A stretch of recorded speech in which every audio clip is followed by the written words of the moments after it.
High, আজ বেশ নতুন একটা জিনিস রান্না করব। কি বলো তো এটা? এটা হচ্ছে সিমের বীজের ডাল। তো এটা রান্না করি কী করে চলো তোমাদের দেখিয়ে দিই। তো এই যে সিমের বীজটা, এটা আমি সামান্য একটু ভাপিয়ে নিয়েছি। সামান্য একটু ভাপিয়ে খোসাটা একটু নরম করে নিয়েছি। তারপরে সিমটা একটু চাপ দিলে এরকমভাবে সিমটা বেরিয়ে যাবে আর খোসাটা আলাদা হয়ে যাবে।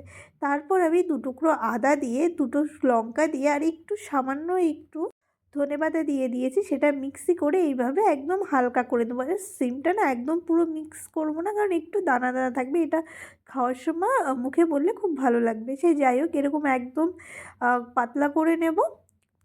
নেওয়ার পরে কড়াইতে দিয়ে দেবো। দেওয়ার পরে এর মধ্যে পরিমাণ মতো নুন, হলুদ আর বেশ কিছুটা কাঁচা লঙ্কা চিরা দিয়ে দেবো। দিয়ে এরকম যখন ফুটে আসবে তখন আমি নামিয়ে নেব একটা পাত্রে। তো তারপরে ওই একই কড়াইতে কিছুটা সরিষার তেল দিয়ে তার মধ্যে ৫ ফোড়ন আর একটা শুকনো লঙ্কা বেশ লালচে করে ভেজে নেব। তার মধ্যে কিছুটা রসুন থেঁতো আর কিছুটা পেঁয়াজ দিয়ে বেশ লালচে লালচে করে ভেজে নেব। ভাজা হয়ে গেলে তারপরে আমি ওই ডালটা আবার এর মধ্যে দিয়ে দেবো। এইবার দেখো, আমি ডালটা সুন্দর করে মিশিয়ে নিয়েছি। আর এই সময় একটা জিনিস না খুব খেয়াল রাখতে হবে, সেটা হচ্ছে ঘন ঘন তো নাড়তেই হবে। আরেকটা জিনিস, এই ডালটার মধ্যে না একটু বেশি পরিমাণে যেটুকু জল প্রয়োজন তার থেকে বেশি পরিমাণে জল দিতে হবে, কারণ ডালটা যত ঠান্ডা হবে তত গাঢ় হয়ে যাবে, আর খুব গাঢ় হলে ভালো লাগবে না খেতে।